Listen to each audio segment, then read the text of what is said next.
Forget China, Latin America is the place to be if you want strong returns in 2011 and beyond. Economists feel that while Asia is still a major engine of global growth in these recessionary times, China's interest rates have spiked twice in the past 3 months to calm inflation, and that's a move that risks tapping the brakes on its own impressive growth. Therefore, the argument goes, things are swinging the way of Latin America, where tame inflation and growing economic demand make Brazil, Peru, Argentina and Venezuela countries to watch. Number crunchers at the Bank of America Merrill Lynch put it this way: accelerating capital inflows, stronger domestic demand and minor risk of inflation mean Latin America could move to the fore in 2011. Stable budgets, they lower inflation, they open up their economies to world trade. Those reforms have provided the basis for these boom years that we are experiencing right now. Of course, high demand for raw materials from China and India has also played a part, especially in countries such as Brazil and Argentina.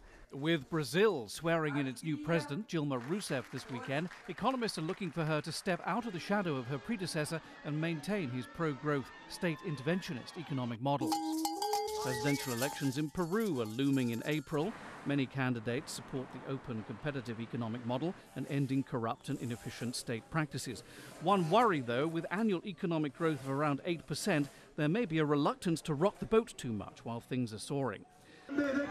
Argentina will be holding presidential elections in October. In the meantime, high demand from Asia and technological developments mean the country's economy has proved resilient in the face of expropriations, high taxation and political interference. In Venezuela, despite 2 currency devaluations in a year, it's all eyes on Hugo Chávez's attempts to clip the wings of the new National Assembly with its sizable opposition bloc, which will be seated in January. Annualized economic growth in Latin American countries has been averaging between 4 and 5%, above that of the United States and Europe. Debt is under control, the banks are well funded, and trading between neighbouring nations is currently flourishing. It's true that more work needs to be done to conquer poverty, but the consensus among economists seems to be that going into 2011, Latin American countries are set fair to fight back after the global recession of 2008. John Terrett, Al Jazeera, at the World Bank in Washington, D.C.